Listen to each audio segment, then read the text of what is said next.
एक वक्त की बात है, बादशाह अकबर किसी एक बात को लेकर बहुत परेशान रहने लगे थे। जब दरबारियों ने उनसे पूछा तो बादशाह बोले, हमारे शहजादे को अंगूठा चूसने की बुरी आदत पड़ गई है। कई कोशिश के बाद भी हम उनकी यह आदत छुड़ा नहीं पा रहे हैं। बादशाह अकबर की परेशानी सुनकर किसी दरबारी ने उन्हें एक फ़कीर के बारे में बताया जिसके पास हर मर्ज का इलाज था। फिर क्या था? बादशाह ने उस फ़कीर को दरबार में आने का निमंत्रण दिया। जब फ़कीर दरबार में आया तो बादशाह अकबर ने उन्हें अपनी परेशानी के बारे में बताया। फ़कीर ने बादशाह की पूरी बात सुनकर परेशानी को दूर करने का वादा किया और 1 हफ्ते का समय मांगा।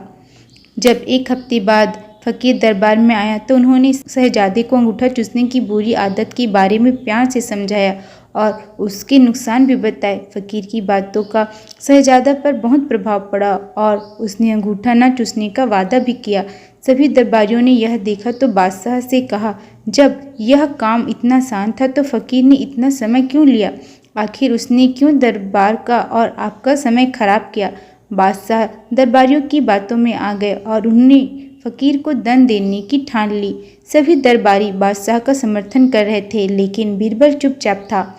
बीरबल को चुपचाप देख अकबर ने पूछा, तुम क्यों शांत हो बीरबल? बीरबल ने कहा, जहाँ पनाह गुस्ताखी माफ़ हो, लेकिन फ़कीर को सज़ा देने के स्थान पर उन्हें सम्मानित करना चाहिए और हमें उनसे सीखना चाहिए। तब बादशाह ने गुस्से में कहा, तुम हमारे फैसले के खिलाफ जा रहे हो। आखिर तुमने ऐसा सोच भी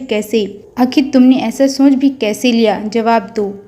तब बीरबल ने कहा, महाराज, पिछली बार जब फ़कीर दरबार में आए थे तो उन्हें चूना खाने की बुरी आदत थी। आपकी बातों को सुनकर उन्हें अपनी गलती का एहसास हुआ। उन्होंने पहले अपनी इस गंदी आदत को छोड़ने का फैसला लिया, फिर शहजादे की गंदी आदत छुड़ाई। बीरबल की बात सुनकर दरबारियों और बादशाह अकबर को अपनी गलती का एहसास हुआ और सभी ने फ़कीर से क्षमा मांगकर उसे सम्मानित किया। हमें इस कहानी से यह सीख मिलती है कि हमें दूसरों को सुधारने के पहले खुद सुधरना चाहिए, इसके बाद ही दूसरों को ज्ञान देना चाहिए। तो मिलते हैं अगले वीडियो में। Bye bye.